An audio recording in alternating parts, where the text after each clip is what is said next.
चलो देखो आप लोगों का 2 टॉपिक कंप्लीट हो गया। ठीक, एक प्रकाश का परावर्तन और दूसरा प्रकाश का अपवर्तन।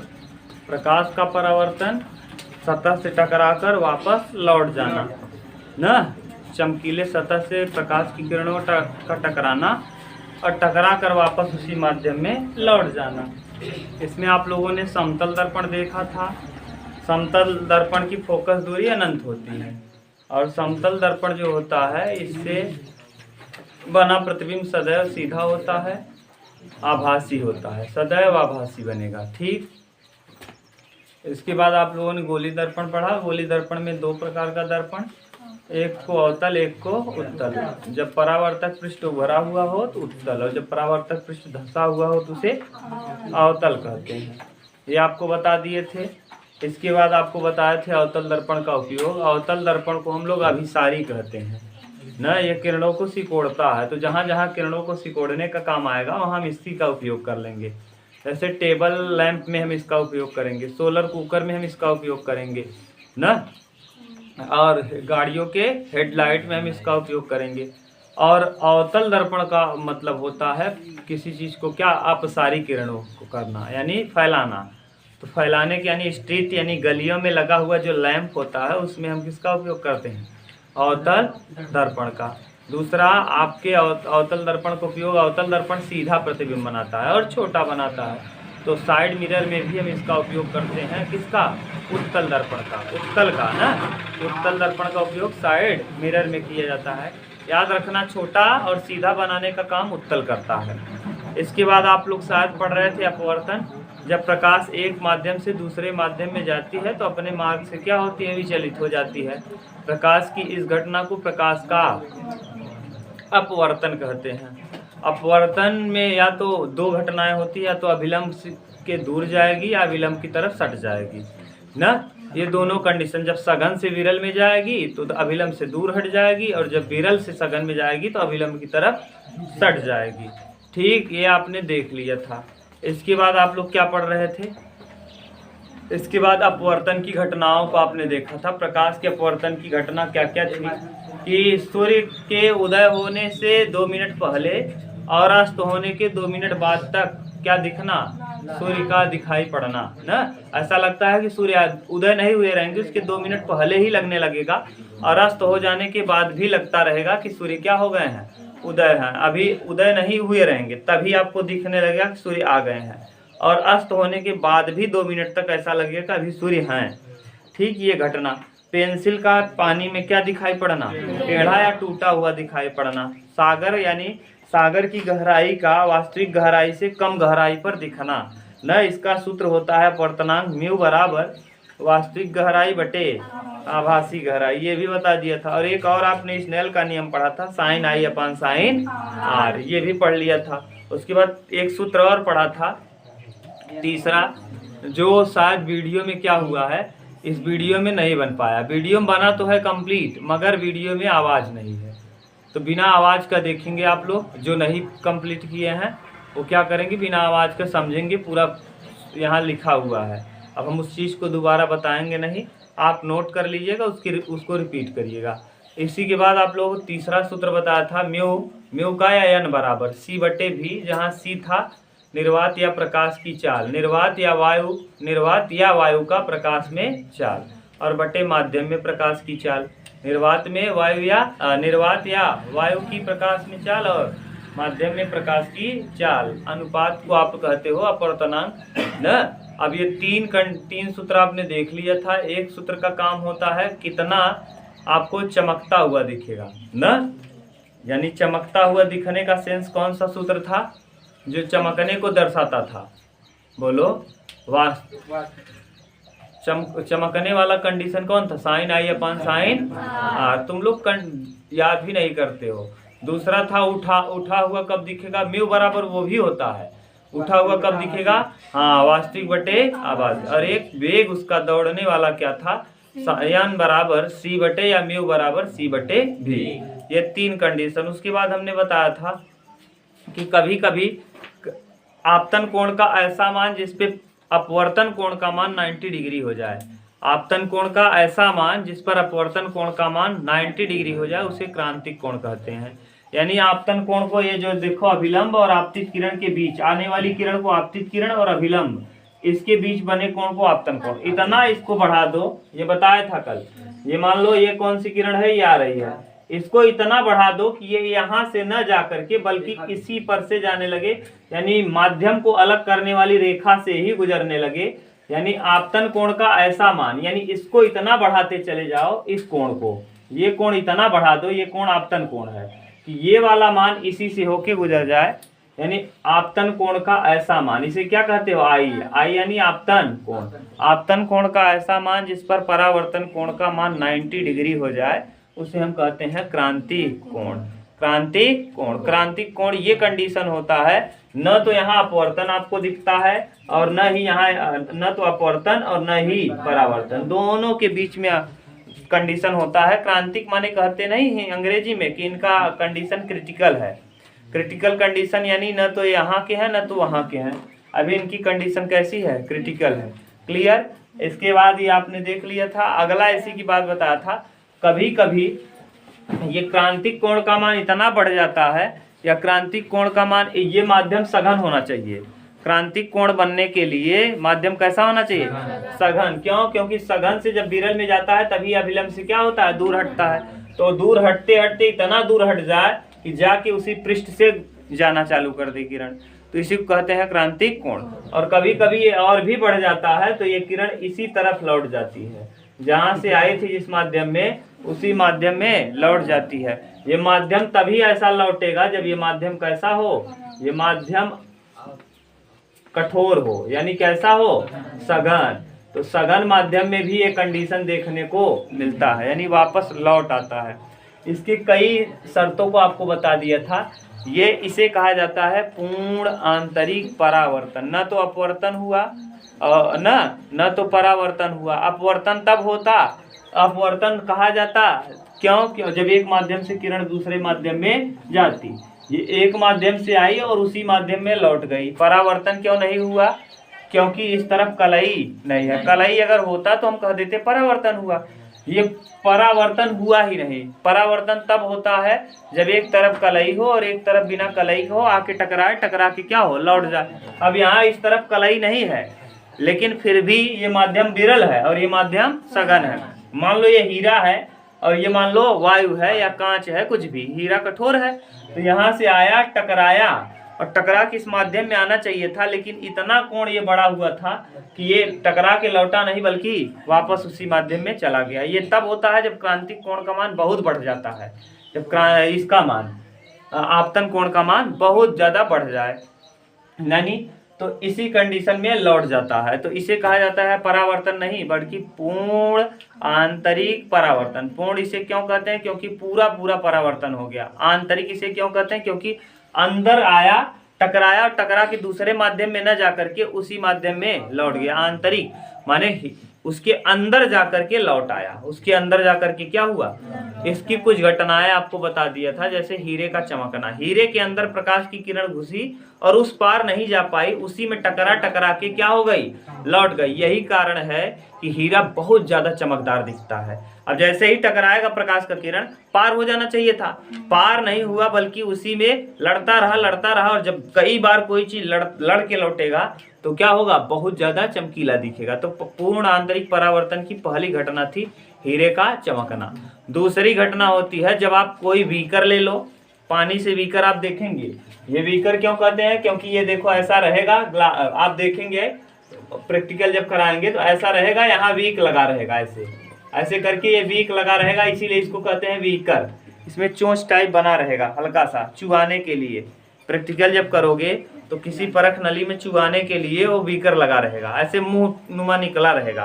तो देखे हो, गिलास की तरह होगा मोटा सा, उसको बीकर लगाओ ऐसे, और उसी में एक परख नली ऐसे पतली सी होगी जिसमें टेस्ट ट्यूब जिसको कहते हो, ये पतली सी होगी और इसमें भी ऐसे लगा रहेगा। ये पूरा ये इस तरफ रहेगा, इसी में आप क्या करोगे, मटेरियल को भर के प्रैक्टिकल को करोगे।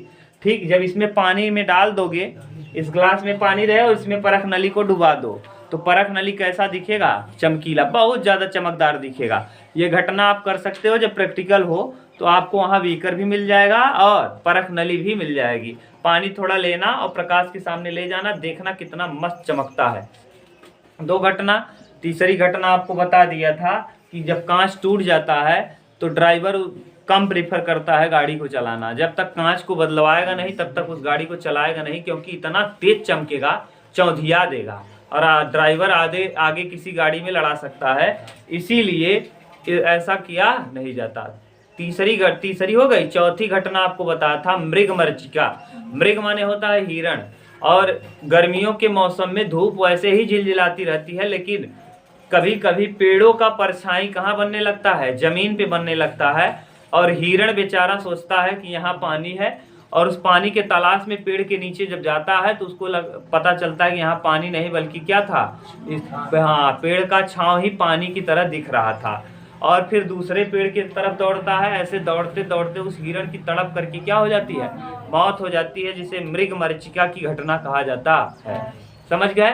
ये आप लोगों ने अपने दैनिक जीवन में देखा है।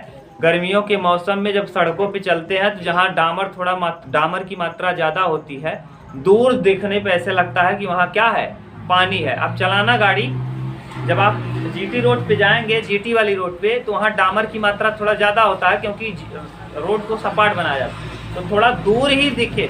ऐसे यहाँ हो और कुछ दूर देखोगे ना तो ऐसा लगेगा कि सड़क पे क्या है, पानी, लेकिन जब वहाँ जाएंगे तो पानी वानी नहीं रहता। यही घटना कहलाती है मृग मरीचिका। ये ज्यादा देखने को मिलता है कहाँ, रेगिस्तान में। ठीक, ऊंट को ऐसा नहीं प्रतीत होता, क्योंकि ऊंट का साइज थोड़ा बड़ा होता है, वो आसानी से देख लेता है। इसके बाद आप लोगों को बताया था एंडोस्कोपी में। एंडोस्कोपी एक नया टेक्निक है, यानी नया टेक्नोलॉजी है। पहले आदमी को अल्ट्रासाउंड किया जाता था, खूब पानी पिला दिया जाता था, बाहर से क्रीम चुहा करके पेट का जांच कर लिया जाता था कि आपके पेट में कुछ है तो नहीं।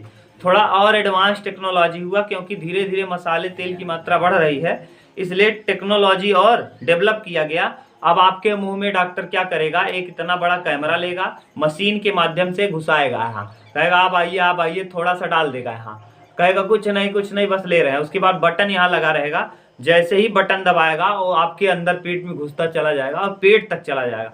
तब आपको दर्द होगा। पहले तो आपको 2 लोगों से पकड़वा देगा, पैर भी आजकल तो पकड़वाना भी नहीं है, आता है रबड़ ना, ऐसे चिपका देते हैं दोनों हाथ, जब ऐसे इस हाथ को इस हाथ को और इस पैर दोनों को, ऐसे जैसे आप लोग देखे होंगे जब बीपी नापते हैं तो एक मशीन होती है जिसको लपेट दिया, देखना वीडियो में पड़ा है, ऐसे लपेट देते हैं, फिर ऐसे करके दबाते हैं साई साई करके, तो वही टाइप का रहेगा। दोनों हाथ को आपके बांध देंगे, दोनों पैर को आराम से डालेंगे, आप चिल्लाते रहो, कुछ भी करो, पेट के अंदर मशीन जाएगी, पूरा पेट का क्या ले लेगी, पूरे पेट का आपके कैमरे में उसका कैद हो जाएगा। कैमरा जो डाला गया है पेट में वो कहाँ दिखाता रहेगा, टीवी में। आपके पेट में क्या क्या है सब कुछ दिखता रहेगा, कहाँ, टीवी उसके पास रहेगा, उस टीवी में डॉक्टर देख लेगा, उसका निकाल लेगा पूरा।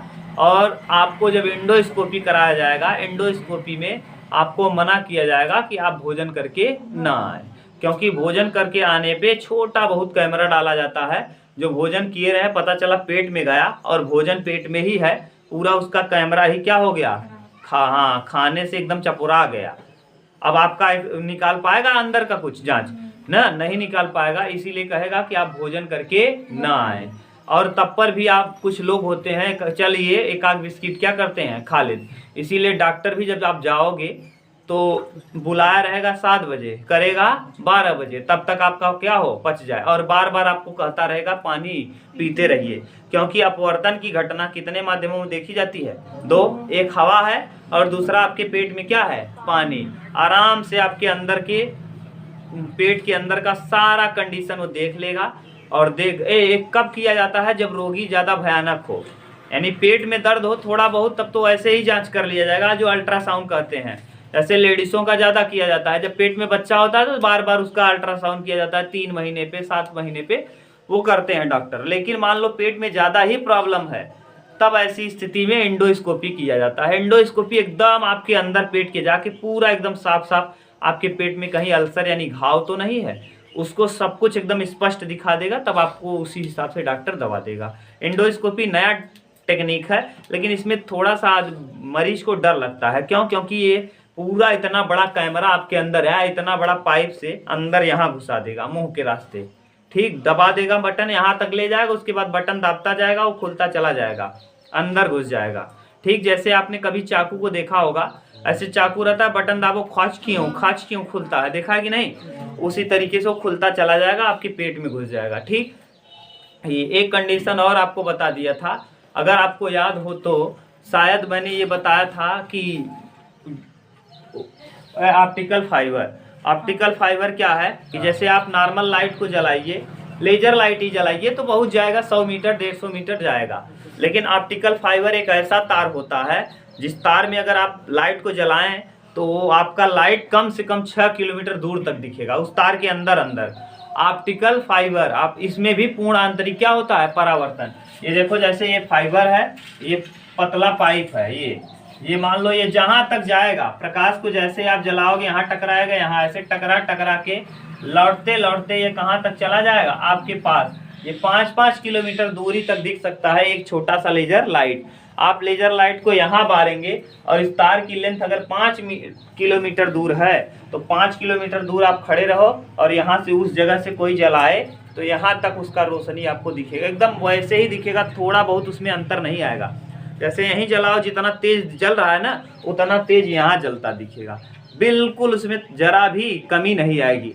क्यों? क्योंकि यहाँ कौन सा परावर्तन हुआ, पूर्ण आंतरिक परावर्तन। इसी से आजकल ब्रॉडबैंड चलता है। जो आजकल बड़े बड़े टीचर हैं वो लोग, अगर हम लोग जैसे नेटवर्क लगाए हैं, अगर देखो ऑनलाइन हम नहीं पढ़ा पा रहे हैं क्योंकि हमारे पास उतनी सुविधा नहीं है, तो वो अगर लगवा लोगे तो राउटर आता है इतना बड़ा, देखा होगा आप लोगों ने, इतना बड़ा सा रहता है जैसे DTH रहता है, उसमें कई एंटीने निकले होते हैं, उसी में आके लग जाता है। ठीक, ऑप्टिकल फाइबर, उसके बाद उसमें 1-1 GB, 1-1 मिनट, 8-8, 9-9 सेकेंड में 2-2, 3-3 GB, 4-4 GB क्या कर देगा, वो तुरंत डाउनलोड कर देगा। जैसे ये अभी डाउनलोड करना चाहो कोई चीज़ तो अगर 5 GB का होगा तो एक दिन तो डाटा ही खत्म हो जाएगा ना। डाटा खत्म, मान लो आपके पास अनलिमिटेड भी है तब भी कम से कम 5 GB का लोड करोगे तब भी 2-4 मिनट लगेगा ही, लेकिन उसमें जैसे ही क्लिक करोगे क्या होगा, तुरंत का तुरंत डाउनलोड हो जाएगा। और अंतरिक्ष में जो चीज़ भेजी जाती है, जैसे कोई चीज़ भेजी गई है, मान लो कुछ भी ऐसी चीज़ जो भेजी गई है, अब आपके नेटवर्क से चलना रहेगा ना तो उसका कनेक्शन ही टूट जाएगा, तो वहाँ जो भेजा जाता है और भी हाई स्पीड का भेजा जाता है। कम से कम नहीं तो अगर 100 GB कर दो तो 1 मिनट 1 सेकेंड 5-4 सेकेंड में क्या होगा, डाउनलोड। तो जो अंतरिक्ष में कोई भी चीज़ भेजा जाता है तो वही और हाई स्पीड वाले मटेरियल से भेजा जाता है, जिससे क्या हो, आसानी से उसका माने जितना भी हो सके दृश्य लिया जा सके। आपने देखा होगा दक्षिणी पोल पे जब भेजा गया था चंद्रयान 3, ठीक, तो देखो आप एकदम साफ साफ दिख रहा था कि थोड़ा बहुत झिलमिला रहा था, साफ। तो यही सब कारण है, ये आपको बता दिए थे कल। इसको दोबारा हम रिपीट इसलिए कर दिए क्योंकि जो कल वाला वीडियो है 1 घंटे का वीडियो तो बना, लेकिन वहाँ दिक्कत ये हो गया कि उसमें कंप्लीट वो नहीं आ पाया। हाँ, वो अपलोड क्या, अब वो बिना आवाज़ का है। इंटर का भी मैथ मैंने बनाया, वो भी बिना आवाज़ का हो गया, और हाई स्कूल का और आप लोगों का भी बनाया था, वो भी बिना आवाज़ का था। है अपलोड, हम उसको कर देंगे जिसको लिखना हो, क्योंकि यहाँ परिभाषा लिखे नहीं है, वहाँ परिभाषा लिखा गया है।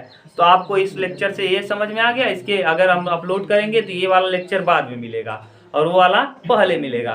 तो इस वाले लेक्चर को अगर कोई देख रहा है तो पहले वाले लेक्चर से क्या लिख ले, अपना थियरी लिख ले। ठीक, अब हम लोग पढ़ना चालू करेंगे आगे। शायद 3 सूत्र आपको बताया था। म्यू बराबर होता है sin i/r, म्यू बराबर वास्तविक गहराई बटे आभासी गहराई, और म्यू बराबर c बटे v। और एक चीज बता दिया था, कांच का अपवर्तनांक अगर हम पूछ लें, हीरे का अपवर्तनांक 2.42, 2.42 बार बार पूछता है। पानी का अपवर्तनांक होता है 1.33, और इसका आपको बटे में भी याद रखना है 4/3, क्योंकि 4/3 आपने देखा भी कि इसका यूज आता है किसको हल करने में, प्रश्नों को हल करने में। तो 4/3 पानी का दोनों याद रखिएगा, किसमें, भिन्न में भी 4/3 और वैसे 1.33। बर्फ का जो होता है वो बर्फ का होता है कितना, हाँ 1.31, 1.31। एल्कोहल का 1.36, हाँ एल्कोहल का कितना होता है 1. याद रखना, ये सब कुछ इम्पोर्टेंट है, लेकिन सबसे ज़्यादा इम्पोर्टेंट है हीरा, हीरे का अपवर्तनांक 2.2.42 और याद रखना पानी का अपवर्तनांक 1.3। हाँ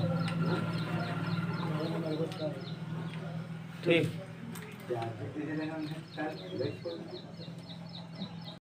बता दिए। और क्या बताना था, और सब कुछ बता दिए थे। ठीक, हाँ हाँ, उत्क्रमणिता माने उल्टा होना। वो कांच का स्लाइड नहीं है, नहीं तो बता देते।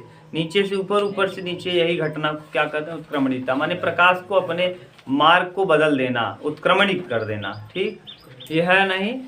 अब आगे देखो, कोई क्वेश्चन आपको पूछना है तो आप क्वेश्चन पूछ सकते हैं। कल मैंने 2-3 प्रश्न बता भी दिया था ना। आज आप लोगों को कोई प्रश्न पूछना हो तो पूछ सकते हो, नहीं तो हम अगला चैप्टर चालू करें। हाँ ले आओ, बोलो जी, क्वेश्चन नंबर बोलो।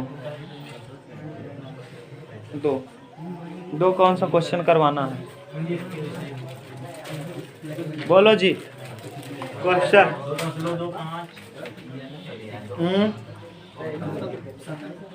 अरे यार बोलोगे तब तो। चौथा क्वेश्चन, परीक्षा अभ्यास का चौथा। चलो देखो, परीक्षा अभ्यास क्वेश्चन नंबर 4 देखो। प्रकाश का अपवर्तन चैप्टर का नाम है। देखो यहाँ दिख रहा है, प्रकाश का अपवर्तन। अपवर्तन, पूर्ण आंतरिक परावर्तन की सारी घटनाएं याद है ना आपको? हाँ, घटनाओं को याद रखना। परावर्तन और पूर्ण आंतरिक परावर्तन में अंतर है, याद रखना। ये नहीं बाद में वही हो जाए सब कुछ। न्यूमेरिकल चलेगा आज, न्यूमेरिकल। और न्यूमेरिकल में कौन चीज चलेगा? परीक्षा अभ्यास प्लस स्वयं को जांचें। परीक्षा अभ्यास के साथ साथ मैंने कहा था कि आप पूछना जो बचेगा, जो वीडियो देख रहे हैं वो भी, और जैसे आप लोग भी, जिसको जो दिक्कत हो वो प्रश्न को इसमें भेज सकता है। परीक्षा अभ्यास के साथ साथ स्वयं को जांचें, स्वयं को जांचें, ये दोनों आज हम देख लेंगे। आज एक टॉपिक खत्म ही कर लिया जाएगा। एक न्यूमेरिकल, परीक्षा अभ्यास, स्वयं को जांचें। चलिए देखिए इसमें क्या कहा है। बात मत करो, बात मत किया करो। मैं अभी खड़ा कर देंगे, पूरा क्लास खड़े रहोगे। यदि दो माध्यमों के पृथककारी पृष्ठ पर परावर्तन की एक किरण लंबवत आपतित होती तो अपवर्तन कोण का मान होगा। बोलो, लंबवत अगर गिरे तो अपवर्तन कोण का मान क्या हो जाएगा? 0 डिग्री। न तो अपवर्तन कोण कहाँ पता चलेगा? उसी पर से लंबवत आ रही है, तो लंबवत यानी आपतन कोण। देखो, यदि दो माध्यमों में पृथककारी पृष्ठ पर प्रकाश की किरण, देखो पृथककारी पृष्ठ बता दिए हैं। ये कौन सा पृष्ठ है? पृथककारी पृष्ठ। ये माध्यम फर्स्ट है और ये माध्यम, अगर इसी पे ऐसे लंबवत गिरे, ऐसे लंबवत गिरे, अब ये किरण लंबवत गिर रही है, तो बताओ अपवर्तन कोण का मान क्या होगा? कोई अभिलंब ऐसे ही आ जाएगा, अपवर्तन कोण का मान कुछ होगा? नहीं। कितना हो जाएगा? 0 डिग्री। यही तो कहा है, यदि प्रकाश की कोई किरण पृथककारी पृष्ठ पर अभिलंबवत आपतित होती है तो यह किरण बिना विचलित हुए सीधे निकल जाती है। देखो कैसे निकल रही है, सीधे निकल रही है ना, सीधे निकल जाती है। इस कारण अपवर्तन कोण का मान क्या हो जाएगा? 0 डिग्री। बताओ, यहाँ कोई विचलन हुआ? जब विचलन ही नहीं हुआ तो कोण हमेशा अभिलंब के साथ बनता है। अब जब किरण अभिलंब से गुजर गई तो कोण किसके साथ बनेगा? आप बताओ, ये वाला कोण जो ऐसे आती थी किरणें, ये बनता था, तो ये देखो ये क्या था? अभिलंब, और ये अपवर्तित किरण थी, इसी के बीच बनता था। अब बताओ, जब यहीं से गया तो ये बचा नहीं। अब कोण बताओ देख के? 0। कुछ है ये नहीं तो क्या है? 0। बोलो, कोई दिक्कत? अब अगला बोलो। अब आप लोगों को हमने कहा था जिसका छूट जाएगा अपना मजा करेगा। मैं नहीं जानता, मैं दोबारा नहीं बताऊंगा, ये याद रखना। कोई भी क्वेश्चन अनसॉल्व का मैं बता सकता हूं। आज अगर आपको कह दिया हूं कि स्वयं को जांचें और परीक्षा अभ्यास करके आएं, और नहीं करके आते हैं तो दूसरे दिन अगर तुम लोग पूछोगे और बदतमीजी करोगे ना, तुरंत बाहर करेंगे। याद रखना, तुम हमेशा ये करते हो कि जैसे कल बोला था नहीं किए हो। अब कल जब दूसरा चैप्टर चलेगा तब तुम्हारा चालू होगा। मैं कुछ पढ़ाता हूँ, तुम्हारा आदत है। जैसे कल मैं ये कह रहा था कि प्रकीर्णन, अभी हम आपको बताने वर्ण विक्षेपण, तो ये वर्ण विक्षेपण पूछ रहा था। जो मैं पढ़ाया हूँ वो नहीं पूछ रहा है। बताओ आगे वाला टॉपिक यहाँ बताएंगे तो यहाँ वाला टॉपिक कहाँ बताएंगे। अभी इसको कहे हैं, कल बोले थे कि आज पढ़ के आना, कल शाम को छुट्टी भी थी, अब कह रहा है कल पूछेंगे। तो कल नहीं बताएंगे, आज के बाद याद रखना, तुम कल पूछना मत, नहीं तो कल से कोचिंग मत आना। तुम समझ गए? तुम डिस्टर्ब करते हो। कल से एकदम बिल्कुल कोचिंग मत दिखना, बता दे रहे हैं। आज तुमको पूछना हो। मैं बोलता हूँ कि एक दिन का टाइम है, अभी टाइम देख रहे हो, दूसरा चैप्टर चल रहा है, इसके बाद इलेक्ट्रिसिटी है, चुंबक है, इतना चैप्टर है, उसके बाद हिंदी है, इंग्लिश है। कब पढ़ोगे? तुम्हारी तरह मेरे पास टाइम नहीं है। बदतमीज, बिना मतलब का प्रश्न पूछोगे। पूछो जी, तुम लोग कुछ पूछना है आज देख लो, नहीं तो बस मत पूछना कल। छठवां, हाँ, क्वेश्चन नंबर 6 देखो भैया।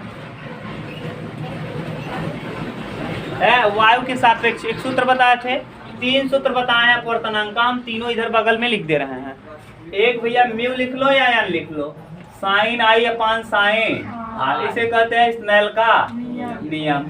साइन का वैल्यू भी आपको बता दिया था कि अगर साइन का वैल्यू ना याद हो, आप इतना जरूर याद कर लो जो मैथ नहीं लिए हैं। जो मैथ लिए हैं उनको कुछ याद नहीं करना है, आगे हम त्रिकोणमिति पढ़ाएंगे, पूरा याद करवा देंगे।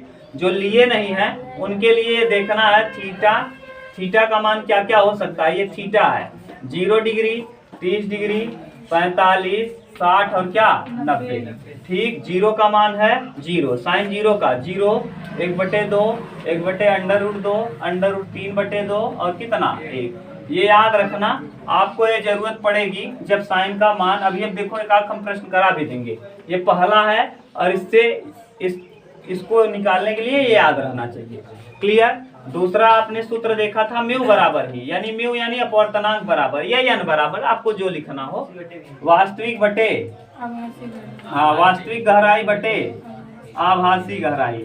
यानी समुद्र आपको वास्तव में कितना दिख रहा है और उसकी गहराई है कितनी, ये आपको करना है। ये भी बता दिए थे, ये दूसरा सूत्र है। एक तीसरा सूत्र बताए थे कि C बटे म्यू बराबर या n बराबर C बटे B, जहाँ C का मान था निर्वात या वायु में प्रकाश की चाल और V का मतलब था माध्यम में प्रकाश की चाल। यहीं से प्रश्न दिया है, यहीं से प्रश्न छठवां है कि वायु के सापेक्ष कांच का अपवर्तनांक, कांच का अपवर्तनांक दिया है, यानी माध्यम का अपवर्तनांक दिया है। माध्यम का अपवर्तनांक, अपवर्तनांक, इस बार अपवर्तनांक दे दिया, कितना है? हाँ, माध्यम का अपवर्तनांक 3 है। वायु में प्रकाश की चाल, चाल भी दे दिया है, चाल न दिया है। वायु में प्रकाश की चाल कितना है? 3 × 10⁸ मीटर प्रति सेकेंड। और तब पूछा है कांच में प्रकाश की चाल, कांच में प्रकाश की चाल क्या होगी, ये पूछा प्रश्न है। यानी नीचे वाला मान पूछा है, भी का मान पूछा है, ये चाल को दिखाता है। तो ये दिया है म्यू बराबर होता क्या है, हाँ, C बटे V। म्यू का मान दिया है अपवर्तनांक यानी 3/2, C दिया है 3 × 10⁸ और बटे V निकालना है। 3 से 3 कैंसिल होगा, 2 इधर जाएगा तो V बराबर 2 × 10⁸ मीटर प्रति सेकेंड, यानी कांच का वेग या माध्यम में प्रकाश का वेग हो जाएगा इतना। ठीक, ये उत्तर देख लो, उतार लो, कहीं दिक्कत तो नहीं। अच्छा सातवां बता दें, आज पूछो, आज फ्री हो जाए, जो पूछोगे बताएंगे। आज चाहे जहाँ पूछोगे, चाहे जो पूछोगे, अपवर्तन से संबंधित चाहे जो प्रश्न रहेगा हम बताएंगे। आज आप लोग फ्री हो, आज के लिए किसी को कोई प्रतिबंध नहीं है। चलो देखो, एक प्रश्न आप लोग कह रहे हो 7वां, कांच का अपवर्तनांक अधिकतम होता है। कांच का अपवर्तनांक बैगनी रंग में क्या होता है? अधिकतम होता है। कांच का अपवर्तनांक सबसे ज्यादा किस रंग में होगा? बैगनी रंग में अधिकतम होगा। आप लोग शायद ये देखे भी होंगे भैया, कांच का अपवर्तनांक कब देखे होंगे? जब लाइट जलता है दुर्गा पूजा में ना, लाइट के ऊपर पन्नी चढ़ाया रहता है ना। पहले के समय में ये दुनिया भर का कलर वाला लाइट नहीं था, तो कलरफुल लाइट बनाने के लिए क्या करते थे जानते हो? हाँ, ये पन्नी चढ़ा देते थे बल्ब के ऊपर। देखा है आप लोगों ने? बल्ब के ऊपर पन्नी चढ़ा दिया जाता। बल्ब किसका होता था पहले वाला? तुम उल्लू हो क्या? पहले, हाँ, पहले बल्ब जो होता था वो कांच का होता था और उसमें नाइट्रोजन गैस भरी रहती। आज आगे हम लोग पढ़ेंगे। और उसको ऐसे उसमें नाइट्रोजन जब फ्यूज हो जाता था तो फोड़ने में बहुत मजा आता था। जब फोड़ते थे फक फक बोलता था। क्यों फक बोलता था जानते हो? क्यों उसमें से नाइट्रोजन गैस निकल आती थी बाहर। नाइट्रोजन इसलिए भरी जाती थी क्योंकि नाइट्रोजन गलने नहीं देता किसी चीज को। नाइट्रोजन अगर न होता तो पूरा वायुमंडल क्या हो जाता? जलने लगता। 78% क्या है वायुमंडल में? नाइट्रोजन। नाइट्रोजन किसी चीज को ठंडा रखता है। तो उसमें जो तार होता था डब्लू के आकार का, उसी को क्या करता था? ठंडा। कभी कभी इतना ज्यादा गर्म हो जाता था, लाइट ज्यादा होने पे वो गल जाता था। ठीक, तो आप लोग देखते होंगे उसी के ऊपर पहले के समय में इतना टेक्नोलॉजी एडवांस नहीं था, तो आदमी क्या करता था? बल्ब के ऊपर ही कई रंग की पन्नियों को लपेट देता था। जैसे अलग अलग रोशनी निकले तो सबसे ज्यादा किससे टकरा के लौटती थी? बैगनी। ठीक, तो यही पूछा है किस रंग में सबसे ज्यादा कांच का अपवर्तनांक अधिकतम होता है? किस रंग में? बैगनी रंग में। अगला 8वां कह रहे हो जी। देखो, यदि वायु के सापेक्ष कांच का अपवर्तनांक कांच के सापेक्ष वायु के अपवर्तनांक का 5 गुना है। कितना गुना है? 5 गुना है। तो आपसे कहा है कि वायु का अपवर्तनांक 5 गुना है तो मान ज्ञात कीजिए। तो कांच के सापेक्ष वायु का अपवर्तनांक होगा। कांच के सापेक्ष वायु का अपवर्तनांक कितना होगा? ठीक, आप बताओ। ये बता दिए हैं कि नहीं?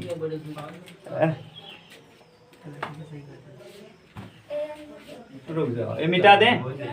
हाँ, और ये वाला टॉपिक तो बहुत मस्त बताए थे। एक दिन एक का लेक्चर पढ़ाए थे। ये जो बताए थे किसके सापेक्ष कहा है? कांच के सापेक्ष वायु का अपवर्तनांक। किसके सापेक्ष? कांच के सापेक्ष वायु का। यदि वायु के सापेक्ष कांच का, किसका? वायु के सापेक्ष कांच का। वायु के सापेक्ष कांच का अपवर्तनांक कांच के सापेक्ष वायु के अपवर्तनांक का कितना गुना है? 5 गुना है। तो देखो, ये क्वेश्चन नंबर है 8। बात मत करो यार। देखो, एन एयर और किसके सापेक्ष? ग्लास यानी कांच के सापेक्ष। एयर का किसके सापेक्ष? कांच के। यक्स मान लो कितना? हाँ हाँ बता रहे हैं, घबराओ मत। ए और एन जी बराबर कितना? 5 गुना है। ये इसके कितने गुना है? 5 गुना। सही है? बोलो, जो बोला है वो हम लिख दिए कि गलत लिख दिया? देखो क्या कहा है, यदि वायु के सापेक्ष कांच का अपवर्तनांक कांच के सापेक्ष वायु के अपवर्तनांक का 5 गुना। कांच के सापेक्ष वायु के अपवर्तनांक का कई गुना है? 5 गुना। देखो, कांच के सापेक्ष वायु का अपवर्तनांक कांच के सापेक्ष और कांच का सापेक्ष वायु। कांच का, ये कांच का अपवर्तनांक ये किसका है? जिसके साथ का लगा होता था कहाँ होता था? पीछे। और जिसके साथ नहीं लगा, जिसके सापेक्ष निकलना था वो आगे। तो ये बता दिए थे। अब आपसे पूछा क्या है जरा देखो तो कांच के सापेक्ष किसके सापेक्ष? कांच के वायु का अपवर्तनांक। तो कांच के सापेक्ष वायु का अपवर्तनांक बताना है ए एन जी। बताओ जी कहाँ होगा? बोलो। जी ऊपर होगा। जी ऊपर होगा और ये वाला नीचे ना, तो जी हो जाएगा ऊपर। अब याद करो दोनों का गुणनफल, दोनों का गुणनफल GNA बराबर कितना? 1। अगर याद ना हो तो देखो N1 इंटू N2 बराबर कितना लिखवाए हैं? 1। जरा जाके देखो पीछे, N1 इंटू N2 बराबर क्या? 1। न समझ में आया तो एक बार जरा देख लो, कहीं लिखवाए होंगे। नहीं लिखे हो? लिखे हो। अब तुम नहीं जानते हो, मेरी कमी नहीं है, पूरा सब कुछ लिखा गया है। समझ गए? देख लो लिखवाए हैं और हेडिंग डलवा के लिखवाए हैं। हेडिंग डलवा के लिखवाए हैं कि प्रथम माध्यम और द्वितीय माध्यम के गुणनफल हमेशा कितना होता है? 1 होता है। जाके देखो ANG और ANW WNG दोनों करके दिखाएंगे। नहीं है तो लाओ इधर कैमरे में अंधे को दिखा दूँ। लिखे हो? देखिए इस साइड हाँ, इस साइड में है। शुरू में एकदम अच्छे से पूरा करवाए हैं प्रकाश। तुम लोग कहाँ लिखे हो, कोई लिखा है? ले आओ जरा, अच्छे से लिखवाया, खूब बढ़िया नोट करके उसको ले आओ। अब हम थोड़ी ना उसको दोबारा रिपीट करेंगे, वही बताएंगे। दोनों का अपवर्तनांक कितना, यहाँ देखो ये लिखा है, स्नेल के नियम के नीचे लिखा है समीकरण 1 और 2 से 1n2 × 2n1 बराबर कितना 1। यहाँ देखो खूब अच्छे से लिखा गया है। अब उसमें दिख रहा है कि नहीं, भगवान जाने। अब तुम जानो, तुम्हारा काम जाने, मेरा काम हो गया बस। ठीक, अब मेरा काम हो गया, अब आगे तुम जानो, तुम्हारा काम जाने। दोनों का मान पता है, एक x है और दूसरा 5x है, बराबर कितना। तो यहाँ x² बराबर 5x² बराबर 1, तो x² बराबर 1/5, तो x बराबर अंडर रूट में 1/5। एक को चाहो तो बाहर भी कर सकती है। ये है 8वां प्रश्न। ठीक, जाके देखना, दोनों का गुणनफल लिखवाए हैं, समीकरण 1 और समीकरण 2। जब बताए थे निर्माने की कुछ नहीं, सापेक्ष यानी ये वाला बताए थे, इसके पहले ही जस्ट होगा। अब तुम लोग देख लो अपना 5G। चलो देखो कौन सा कार्य, 11 नंबर ना, ध्यान से देखना। 11 क्वेश्चन नंबर 11 है।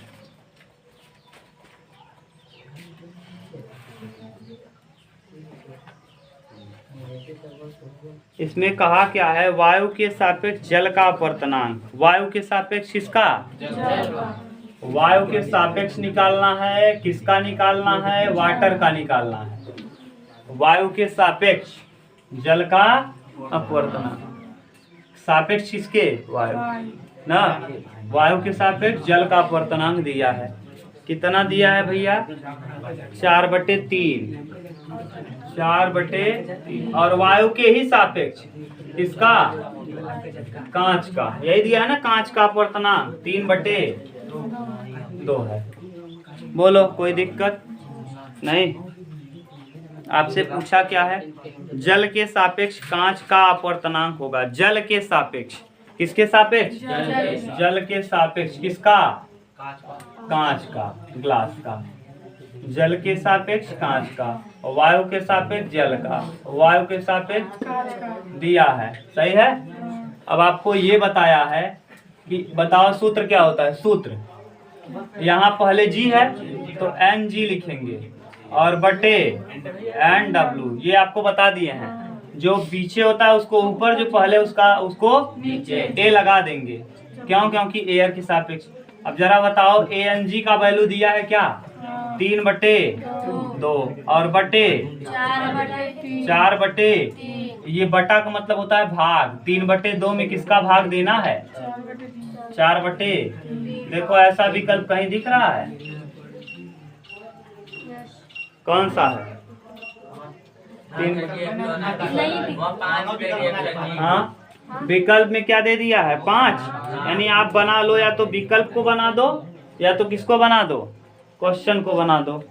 प्रश्न और क्वेश्चन में चाहे जिसको बना लो, यहाँ 5 कर दो, यहाँ 5 कर दो, तुम्हारा मन।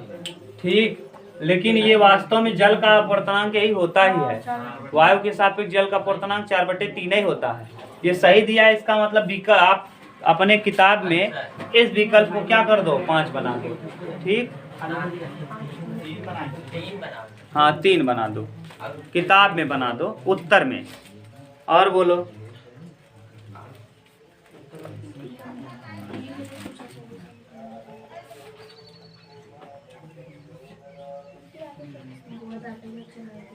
आंकिक का 10वां ना है, आंकिक प्रश्नों का 10वां। हल तो है लेकिन हम समझा दे रहे हैं। कहा है वायु के सापेक्ष, किसके सापेक्ष, वायु के सापेक्ष पारदर्शी द्रव का अपवर्तनांक। वायु यानी एयर, एयर के सापेक्ष पारदर्शी द्रव यानी लिक्विड, कोई भी लिक्विड हो सकता है, हम L लिख ले रहे हैं। ठीक, कोई दिक्कत। वायु के सापेक्ष किसी लिक्विड का अपवर्तनांक दिया है 1.2। 1.2। कोई दिक्कत? ये दिया हुआ है। और किसी अन्य पारदर्शी ठोस का अपवर्तनांक वायु के सापेक्ष ही किसी अन्य पारदर्शी ठोस मतलब सॉलिड का अपवर्तनांक 1.8। बोलो, यहाँ तक किसी को दिक्कत हो तो बोलो। ये अभी लिखे हैं। एक बार कहा था वायु का लिक्विड के सापेक्ष, वायु का सॉलिड के सापेक्ष अपवर्तनांक क्रमशः इतना और इतना है। आगे कहा है द्रव के लिक्विड के सापेक्ष किसका? सॉलिड का। लिक्विड के सापेक्ष देखो लिखा है, लिक्विड के सापेक्ष ठोस के अपवर्तनांक LNS ज्ञात कीजिए। दे भी दिया है, LNS ज्ञात कीजिए, ये दे भी दिया है। लो पकड़ो जरा, ये बताओ किसको पहले लिखते हो, ऊपर किसको लिखते हो? जो बाद में है, तो बाद में NS है, सही है। और पहले कौन है? L, तो NL लिख लेंगे। बोलो अभी तक दिक्कत? किसके सापेक्ष? दोनों को वैल्यू पता है? रख दो। ये किसका मान है? 1 ANS यानी 1.8 बटे ANL 1.2 दशमलव से 6 त्रिक 6 दूनी यानी इसको 1.5 भी लिख सकते हो। ये देखो क्या दिया, 1.5 दिया है कि 3/2 दिया? हाँ, 0.66 यानी रॉन्ग दिया है, उसको बना लेना। क्लियर? हाँ। Question number 18। स्वयं को जांचे पहुंच गए हम। कहाँ? स्वयं को जांचे। स्वयं को जांचे में 18 नंबर देखिए, आंकिक प्रश्न है 18 नंबर का। 18वां प्रश्न क्या दिया है, ध्यान से सुनना। कहा है कि यदि वायु के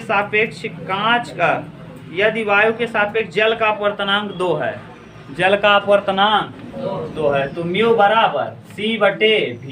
ये बताए हैं, ये जल का अपवर्तनांक 2 दिया है। प्रकाश की चाल आप जानते हो 3 इंटू 10⁸ मीटर प्रति, और बटे में क्या पूछा है? कहा है तो जल में प्रकाश की चाल क्या होगी? जल में प्रकाश की चाल क्या होगी? V पूछा है। V को इधर कर दो, इसको इधर। V बराबर 3/2 इंटू 10⁸ मीटर प्रति सेकेंड। इसको आप चाहो तो 1.5 इंटू 10⁸ मीटर प्रति, ये हो जाएगा क्या? माध्यम में प्रकाश की चाल। माध्यम कौन है? जल है। जल में प्रकाश की चाल। देखो आ गया है उत्तर। क्या दिया है? आया है, सही है। नहीं दिया होता तो बना लेते आप। कौन सा? 19। चलो 19 देखो, उतारना है। अरे सिंपल है जी, माध्यम में प्रकाश की चाल पूछ रहा है, लगा दो। 3 सूत्र म्यू को बताए, वहां सब लिखे हैं। गहराई पूछता तो ये लगाते, चाल पूछ रहा है तो ये लगाएंगे, चमक पूछेगा तो वो लगाएंगे। ठीक, कोण दिया रहे तो समझ जाना ये लगाएंगे, गहराई दिया रहे समझ जाना ये लगाएंगे, कुछ नहीं दिया रहे समझ जाना ये लगाएंगे। चाल पूछ रहा है तो नीचे वाला। इसको बताया भी थे तरीके से, चमकौआ, उठौआ, दौड़ौआ। ये कितना चमकेगा बताएगा, ये कितना उठा हुआ दिखेगा ये बताएगा, और ये कितना तेज दौड़ेगा यानी भागेगा वो दिखाएगा। चमकौआ, उठौआ, दौड़ौआ, चमकौआ, उठौआ, भगौआ, यानी ये भगाने को दिखाया कितना स्पीड है, बताए थे। ऐसे याद कर लोगे तो याद रहेगा हमेशा के लिए। ठीक, चमकौआ, उठौआ, भगौआ 19 नंबर, या दौड़ौआ, कुछ भी याद कर लो, तुम्हारा मन। आगे कहा है यदि वायु के सापेक्ष कांच का अपवर्तनांक 4 है। कांच का अपवर्तनांक दिया है, म्यू बराबर दिया है 4। म्यू बराबर कितना? म्यू लिख लो या एन लिख लो, चाहे जो आपका मन करे। 4 दिया है। तथा जल के सापेक्ष कांच का अपवर्तनांक 2 है। जल के सापेक्ष, अच्छा ये वाला आ गया है, दोनों दे दिया। ये वायु के सापेक्ष किसका? पहले देखो वायु के सापेक्ष किसका बोला भैया? वायु के सापेक्ष कांच का, यानी ग्लास का अपवर्तनांक है 4। और फिर कहा है हाँ जल के सापेक्ष, किसके? जल के सापेक्ष कांच यानी ग्लास का अपवर्तनांक कितना है? 2 है। तो आपसे पूछा है तो वायु के सापेक्ष, किसके सापेक्ष? एयर के सापेक्ष किसका? जल का। हाँ, एयर के सापेक्ष जल का अपवर्तनांक क्या होगा, यही पूछा है। ठीक, अब देखो एयर एयर दे दिया, कंफ्यूजन बढ़ाने के लिए आपको ऐसा प्रश्न एक आया, बस अभी तक ऐसा नहीं आया था। आप टारगेट करो इस चीज को, क्योंकि इसमें दोनों है, एयर तो होगा ही सब में ना, तो इसमें दोनों है, इसी को लिखो। ये बराबर क्या होता है, इसके बराबर आप बताओ। पहले किसको लिखेंगे? हाँ, WNG पहले लिखेंगे G, और बटे में ANG हो जाएगा, और बटे में कौन? NW, और किसके सापेक्ष? किसके सापेक्ष? ये दिया है क्या? ये दिया है 2, ये दिया है क्या? कितना? 4, और बटे पूछा है ये ANW पूछा है। ANW को इधर भेज दो, 2 दूना, तो ANW वायु के सापेक्ष वाटर का अपवर्तनांक हो जाएगा 2 दूना 4, कितना आ जाएगा? 2। वायु के सापेक्ष क्या निकल आया? वाटर। यही पूछा है क्या? वायु के सापेक्ष जल का इस बार देखो घुमा दिया है प्रश्न को। हाँ, इसको कैसे कर पाओगे? इसको करोगे तो क्या निकालोगे? इसको निकालने के लिए NW हो जाएगा बटे NA, और यहाँ A लगाओगे तो एयर के सापेक्ष एयर कहाँ अपवर्तन होगा ना। ये ध्यान रखना है, जहाँ दोनों हो, ये और ये दोनों जहाँ हो उसी को टारगेट करेंगे। तो यहाँ है, इस वाले में है N भी है और G भी है, W भी है और G भी है, एयर तो लग ही जाएगा, कर देना।